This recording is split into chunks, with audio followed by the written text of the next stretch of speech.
Deixa eu te fazer uma outra pergunta sobre uma curiosidade. Tem um prédio que chama a atenção em Aracaju, uma estrutura metálica de um órgão federal, e que ele está sem... A obra está parada. E ali começam a ficar evidentes alguns processos patológicos. Eu lembro que na minha monografia eu falei sobre patologia em algumas edificações de Sergipe. Então falei sobre o prédio do INSS, sobre o Maria Feliciana, e sobre um hotel que fica ali próximo aos Arcos da Orla, que também estão abandonados. Então foi um estudo nesse sentido, e eu fiquei com esse olhar mais crítico para patologias. Aquele prédio, o que precisa ser feito quando se for retomar aquela edificação? Fazer um tratamento para reverter isso? Você deve conhecer o prédio que eu estou sinalizando, né, do IFES.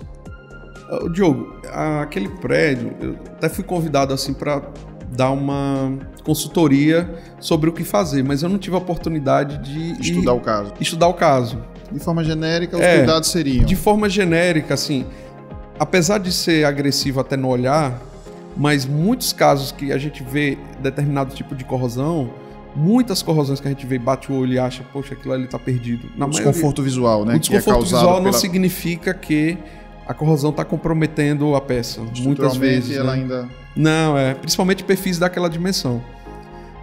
Isso chama para casos interessantes. Por exemplo, eu fiz uma perícia uma vez aqui, também de uma situação de uma estrutura metálica que caiu, e todo mundo tem a tendência de olhar, olha, tá oxidado.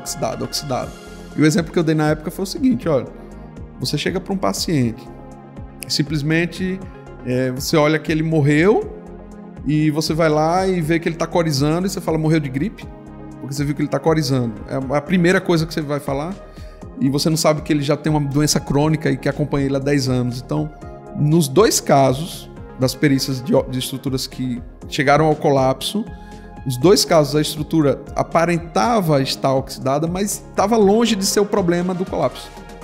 Então, uma coisa que engana muito. Apesar de ser agressivo, como você falou, visualmente, não quer dizer, e a maioria das vezes, e isso a gente não pode generalizar, não é assim o que a gente fala assim, tá com corrosão, iniciou um processo de corrosão e tá perdendo seção demais. Ainda mais naquele tipo de perfil. Você vê ali um perfil robusto, né? Um pilar muito robusto, e o tipo de oxidação que aparece ali é uma oxidação superficial, que vai meio que desgastando superficialmente, aparecendo aquelas películas de oxidação que não são essas coisas assim para se preocupar. Lógico, você vai ter que fazer um tratamento para recompor.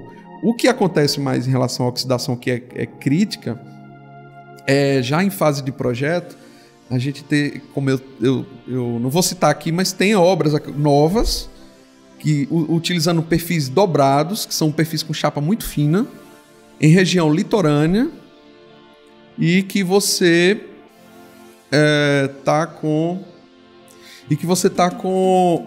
a maresia chegando ali, e é uma chapa muito fina. E aí você não chega com as peças preparadas já desde fábrica, com pintura, jateamento. A pintura é feita no local, aí ela já recebeu essa agressividade. Aí é um cenário que, se você era para dar manutenção de 2 em 2 anos, pode preparar aí para fazer de 4 em 4 meses. Então isso é pior. Maior, e ainda a preparação não foi adequada. E as peças têm uma espessura muito pequena, porque é o tipo de perfil, é aquele perfil dobrado com chapa fina.